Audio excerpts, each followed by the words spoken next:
A paz do Senhor aos meus amados irmãos do canal Arrependimento para hoje. Deus abençoe a cada um. Nós vamos ao texto sagrado. Antes, porém, uma breve oração.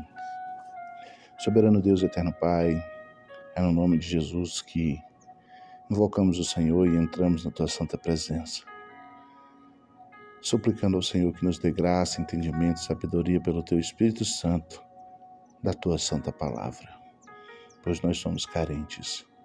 Sacia, Senhor, a nossa carência, que são inúmeras e em muitas áreas. No nome de Jesus. Amém. Primeira carta de Paulo a Timóteo, prefácio e saudação. Paulo, o apóstolo de Cristo Jesus, por ordem de Deus, nosso Salvador, e de Cristo Jesus, nossa esperança, a Timóteo, o verdadeiro filho na fé. Que a graça, a misericórdia e a paz da parte de Deus Pai e de Cristo Jesus, nosso Senhor, estejam com você. Advertência contra as falsas doutrinas.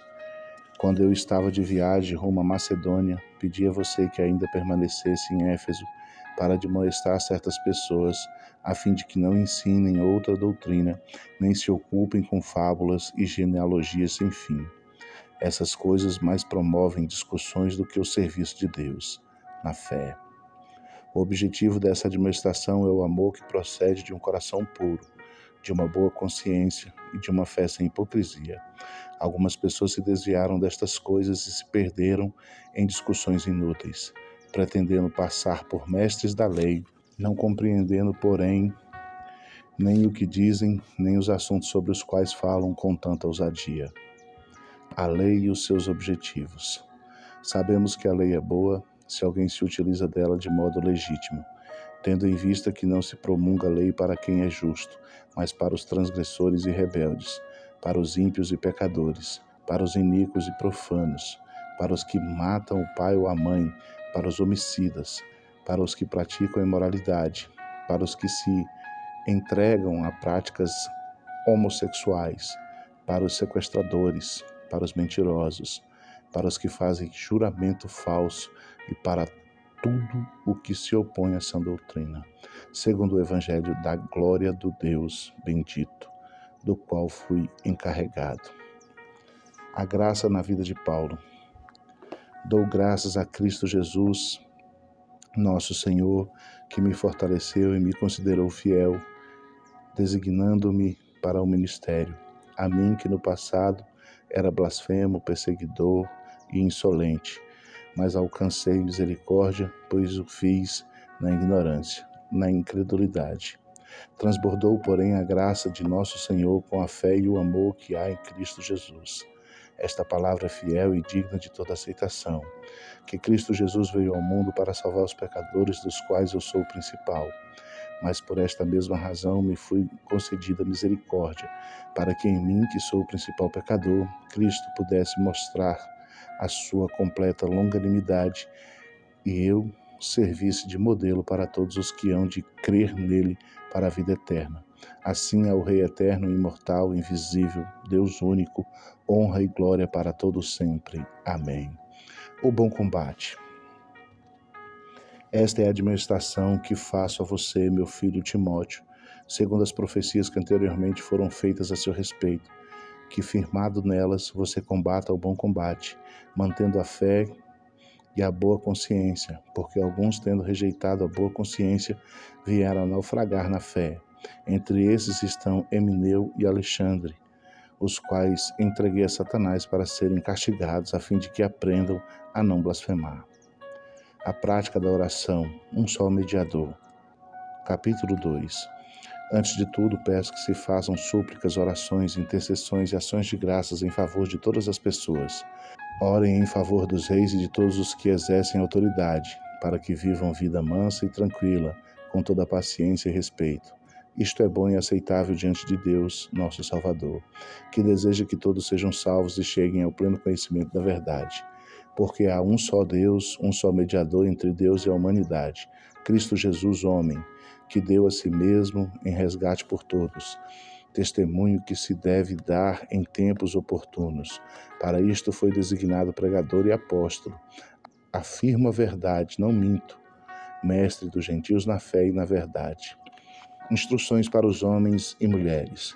Quero, pois, que os homens orem em todos os lugares, levantando mãos santas, sem ira e sem animosidade, da mesma forma que as mulheres em traje decente e se enfeitem com modéstia e bom senso, não com tranças no cabelo, ouro, pérolas ou roupas caras, porém com boas obras, como convém a mulheres que professam ser piedosas. As mulheres aprendam em silêncio com toda a submissão, e não permito que a mulher ensine, nem que exerça autoridade sobre o homem. Esteja, porém, em silêncio, porque o primeiro foi formado Adão, depois Eva, e Adão não foi iludido, mas a mulher, sendo enganada, caiu em transgressão. Mas ela será salva, tendo filhos, se permanecer em fé, amor e santificação, com bom senso. Capítulo 3. As qualificações dos bispos e dos diáconos. Fiel é a palavra, se alguém deseja o episcopado, excelente obra almeja. É necessário, pois, que o bispo seja irrepreensível, esposo de uma só mulher, moderado, sensato, modesto, hospitaleiro, apto para ensinar, não dado ao vinho, nem violento, porém cordial, inimigo de conflitos, não avarento e que governe bem a própria casa, criando os filhos sob disciplina, com todo respeito. Pois se alguém não sabe governar a própria casa, como cuidará da igreja de Deus? Que o bispo não seja recém-convertido, para não acontecer que fique cheio de orgulho e incorra na condenação do diabo. É necessário também que ele tenha bom testemunho dos de fora, a fim de não cair na desonra e no laço do diabo. Do mesmo modo, quanto a diáconos, é necessário que sejam irrepreensíveis, de uma só palavra, não inclinados a muito vinho, não gananciosos, conservando o ministério da fé com a consciência limpa. Também estes devem ser primeiramente experimentados e, caso se mostrem irrepreensíveis, que exerçam o diaconato. Do mesmo modo, quanto às mulheres, é necessário que elas sejam irrepreensíveis, não maldizentes, moderadas e fiéis em tudo. O diácono seja marido de uma só mulher e governe bem os seus filhos e a própria casa, pois os que desempenham bem o diaconato alcançarão para si mesmo uma posição de honra e muita ousadia na fé em Cristo Jesus.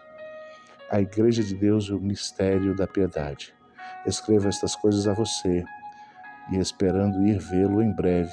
Mas se eu demorar, você saberá como se deve proceder na casa de Deus, que é a igreja do Deus vivo, coluna e fundamento da verdade. Sem dúvida, grande é o mistério da piedade. Aquele que foi manifesto na carne, foi justificado em espírito, visto pelos anjos, pregado entre os gentios, crido no mundo, recebido na glória. A apostasia nos últimos tempos. Capítulo de número 4.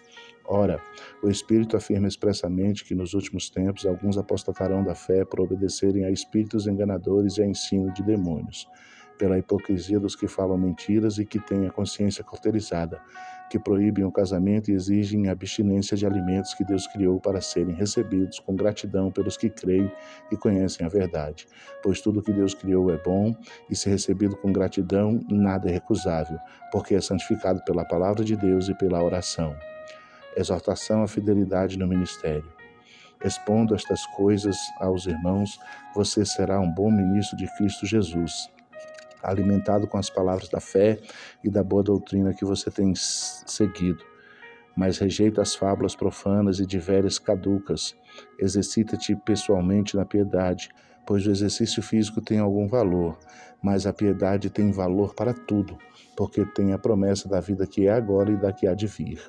Fiel é esta palavra e digna de inteira aceitação, pois é para este fim que trabalhamos e nos esforçamos, porque temos posto a nossa esperança no Deus vivo, Salvador de todos, especialmente dos que creem. Ordena estas coisas e ensine-as. Ninguém o despreze por você ser jovem. Pelo contrário, seja um exemplo para os fiéis na palavra, na conduta, no amor, na fé, na pureza. Até a minha chegada, dedique-se à leitura pública das Escrituras, à exortação, ao ensino. Não seja negligente para com o dom que você recebeu, o qual lhe foi dado mediante profecia, com a imposição das mãos do presbitério. Medita estas coisas, dedique-se a elas, para que o seu progresso seja visto por todos. Cuide de você mesmo e da doutrina, continue nestes deveres, porque fazendo assim você salvará tanto a si mesmo como aos que o ouvem. Capítulo de número 5. Como tratar os que creem. Não repreenda um homem mais velho, pelo contrário, exorte-o como você faria com seu pai. Trate os mais jovens como irmãos, as mulheres mais velhas como mães, e as mais jovens como irmãs, com toda a pureza. As viúvas. Honre as viúvas que não têm ninguém para cuidar delas, mas se alguma viúva tem filhos ou netos, que estes aprendam primeiramente a exercer piedade para com a própria casa e a recompensar os seus pais, pois é aceitável diante de Deus. Aquela que é viúva de fato e não tem ninguém para cuidar dela, espera em Deus e persevere em súplicas e orações noite e dia. Entretanto, a que se entrega aos prazeres, mesmo viúva, está morta. Ordene estas coisas para que sejam irrepreensíveis. Se alguém não tem cuidado dos seus, e especialmente dos de sua própria casa, este negou a fé e é pior do que os descrentes. Somente poderá ser incluída na lista de viúvas aquelas que estiverem de mais de 60 anos, que tiver sido esposa de um só marido, e que seja recomendada pelo testemunho de boas obras. Lavou os pés dos santos, se socorreu os atribulados, se viveu na prática zelosa de todo tipo de boa obra.